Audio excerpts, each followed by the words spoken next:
আজি এই সভাত অংশগ্ৰহণ কৰি শিৱসাগৰ সমষ্টিৰ বিধায়ক অখিল গগৈয়ে হিমন্ত বিশ্ব শৰ্মাক যেনেকৈ প্ৰশংসা কৰিলে সকলো হতবাক হৈ পৰিল।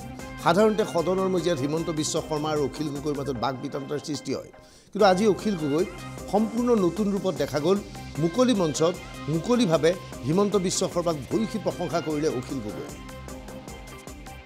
মুখ্যমন্ত্ৰী ডাঙৰীয়াক প্ৰশংসা কৰিবৰ কাৰণে মই এনেকৈ থিয় হৈছোঁ।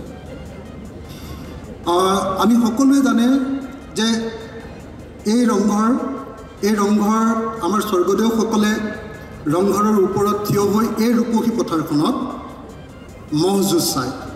এই ৰূপহী পথাৰখনত বিভিন্ন ধৰণৰ নৃত্য গীত চায় আৰু সেই ৰূপহী পথাৰখনতে এতিয়া শিৱসাগৰত আমি ৰংঘৰ প্ৰকল্প নামৰ এটা অতি বিতোপন প্ৰকল্প স্থাপন কৰিবলৈ লৈছোঁ আৰু এই প্ৰকল্পৰ সমস্ত কৃতিত্ব এই মুহূৰ্তত মই হিমন্ত বিশ্ব শৰ্মা ডাঙৰীয়াৰ ওপৰত অৰ্পণ কৰিব খুজিছোঁ।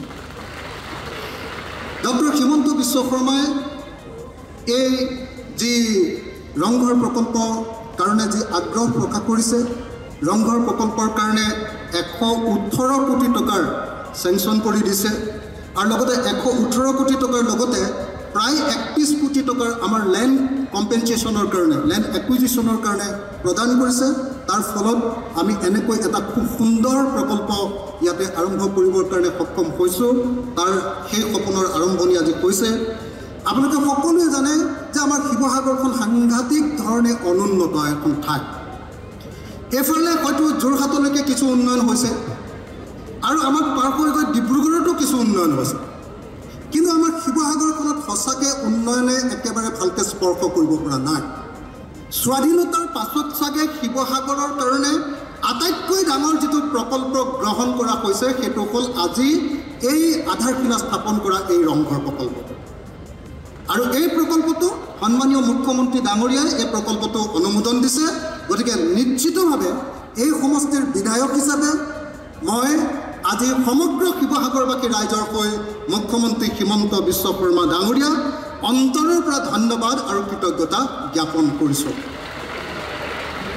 নহয় জানো আমি সকলো শিৱসাগৰবাসী ৰাইজৰ পিনৰ পৰা ধন্যবাদ জনোৱা নাই জানো? আমি সকলো শিৱসাগৰবাসী ৰাইজৰ পিনৰ পৰা জোৰকৈ এটা হাততালি বজাই মুখ্যমন্ত্ৰী ডাঙৰীয়াক ধন্যবাদ জনাবৰ কাৰণে, কৃতজ্ঞতা জনাবৰ কাৰণে মই অনুৰোধ জনাইছোঁ। দাদা একদম অন্তৰ ভৰা কৃতজ্ঞতা জনাইছোঁ ইমান ধুনীয়া এটা প্ৰকল্প লৈ দিয়াৰ কাৰণে। শিৱসাগৰ বিধায়ক অখিল গগৈয়ে শিৱসাগৰত হিমন্ত বিশ্ব শৰ্মাক হেঁপাহ পলোৱাই প্ৰশংসা কৰিছে। ছ'চিয়েল নেটৱৰ্কিং ছাইটত বহুতে ইয়াক লৈ প্ৰশ্ন উত্থাপন কৰিছে, কিন্তু অখিল গগৈ মই ভাবোঁ বহুদিনৰ মূৰত এক সুন্দৰ ৰাজনীতি কৰিছে, যিটো ৰাজনীতি কংগ্ৰেছৰ বিধায়কসকলে কৰিব নাজানে। কংগ্ৰেছৰ প্ৰায়বোৰ বিধায়কে চৰকাৰৰ কৰা প্ৰতিটো নীতিক সমালোচনা কৰে, ভাল কামকো সমালোচনা কৰে, কিন্তু আজি অখিল গগৈয়ে অতি সুন্দৰ ৰাজনীতি কৰিছে। অখিলে মুখ্যমন্ত্ৰীক প্ৰশংসা কৰাৰ আঁৰত কি আছিল সমগ্ৰ কাহিনী ভালকৈ বুজি লওঁ। অখিল গগৈয়ে পৰিপক্কবিদ ৰাজনীতিবিদৰ খেল খেলিলে আজি শিৱসাগৰত।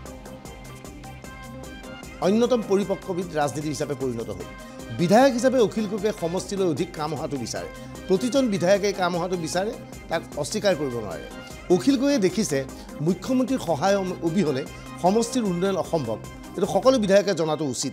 কংগ্ৰেছ AIDFৰ একাংশ বিধায়কে মুখ্যমন্ত্ৰীৰ সৈতে ঘনিষ্ঠ সম্পৰ্ক ৰক্ষা কৰি সমষ্টি উন্নয়নৰ বাবে আঁচনি লয়। মুখ্যমন্ত্ৰীৰ সৈতে সংঘাতৰ সৃষ্টি হোৱাৰ ফলত সমষ্টি উন্নয়নত বহু ক্ষেত্ৰত পিছ পৰি আছিল অখিল গগৈ। বিধানসভাৰ মজিয়াত মুখ্যমন্ত্ৰীৰ সৈতে বাৰে বাৰে মুকলি বিতৰ্কত লিপ্ত হৈছিল অখিল গগৈ। অখিল গগৈয়ে ভালকৈ জানে 2024 বিধায়ক হিচাপে পুনৰ নিৰ্বাচিত হ'বলৈ হ'লে সমষ্টিৰ উন্নয়ন অতিকৈ প্ৰয়োজন। মুখ্যমন্ত্ৰীয়ে তেওঁৰ ভাষণত শিৱসাগৰৰ উন্নয়নৰ আঁচনিৰ বাবে সাংসদ তপন গগৈক বাহবা দিছিল। এনে অৱস্থাত মুখ্যমন্ত্ৰীৰ সৈতে সংঘাত বিচৰা নাই অখিল গগৈয়ে।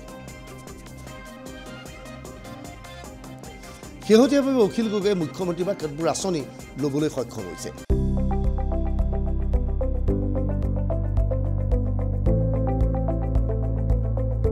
NB নিউজ, সহজ সৰল ভাষাত নৱভাৰতৰ কথা।